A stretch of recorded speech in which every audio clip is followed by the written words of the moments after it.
السلام علیکم ورحمۃ اللہ وبرکاتہ۔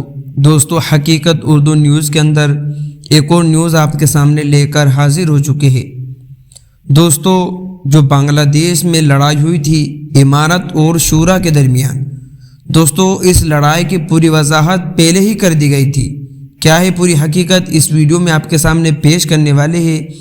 اس ویڈیو کو فل واچ کیجئے، جتنا ہو سکے اس کو شیئر بھی کر دیجئے۔ دوستو بات کر لیتے ہیں کہ اللہ تعالیٰ جانے جماعت تبلیغ کو کس کی نظر لگ گئی ہے کہ ارباب دارالعلوم نے ان دو اور دارالعلوم میں تبلیغ جماعت کے کسی بھی دھڑ کی سرگرمی پر پابندی اس لیے لگائی تھی کہ اختلاف بڑھے گا اور اتنا بڑھے گا کہ دونوں طرف کے لوگ باہم دست و گریباں ہوں گے۔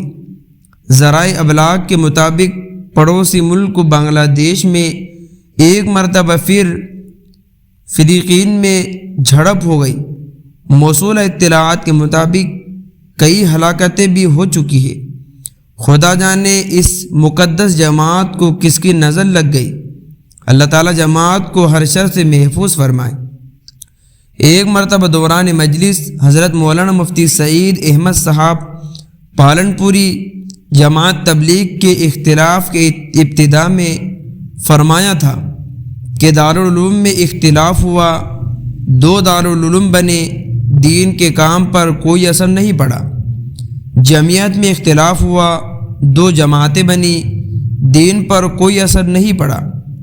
مظاہر علوم سہارنپور میں اختلاف ہوا، دو ادارے بنے، لیکن دین کے کام میں خلل نہیں پڑا۔ البتہ تبلیغی جماعت کے اختلاف سے دین کے کام پر اثر پڑے گا، اور اتنا اثر پڑے گا کہ خونی تصادم کی نوبت آ سکتی ہے۔ حضرت کی یہ بات حرف بحرف صادق آ رہی ہے۔ خونی تصادم کی ایک وجہ یہ بھی اس جماعت کا تعلق براہ راست عوام سے ہے، جہاں اس مسئلے کو انا کا مسئلہ بنا لیا گیا ہے، جبکہ دیگر اداروں اور جماعت میں یہ بات نہیں ہے۔ تو دوستو، آج کی ویڈیو میں ہم نے یہی بات کی ہے کہ جو دو جماعتیں بنی ہیں، اس کی وجہ سے یہ دست و گریباں تک کی نوبت آ چکی ہے۔ ایسا کرنا دوستو بالکل ہی سراسر غلط ہے، اور تبلیغ جماعت پر بڑا اثر پڑے گا۔ تو دوستو، ہم نے اس ویڈیو میں پوری وضاحت آپ کو سامنے پیش کر دی ہے کہ اس لڑائی جھگڑوں سے کیا فائدہ ہونے والا ہے، جماعت کا نقصان ہوگا، اور اس سے جو آنے والے لوگ ہوں گے وہ بھی اختلاف کے اندر پڑے رہیں گے۔ اس اختلاف کو کیسے ختم کرنا ہے، اللہ تعالیٰ سے ہم دعائیں بھی کریں کہ اللہ تعالیٰ نے اختلاف کو ختم کر دے اور ہمیں دین کے اوپر مکمل چلنے والا بنا دے۔ ملتے ہیں دوستوں نیکسٹ ویڈیو میں۔ السلام علیکم۔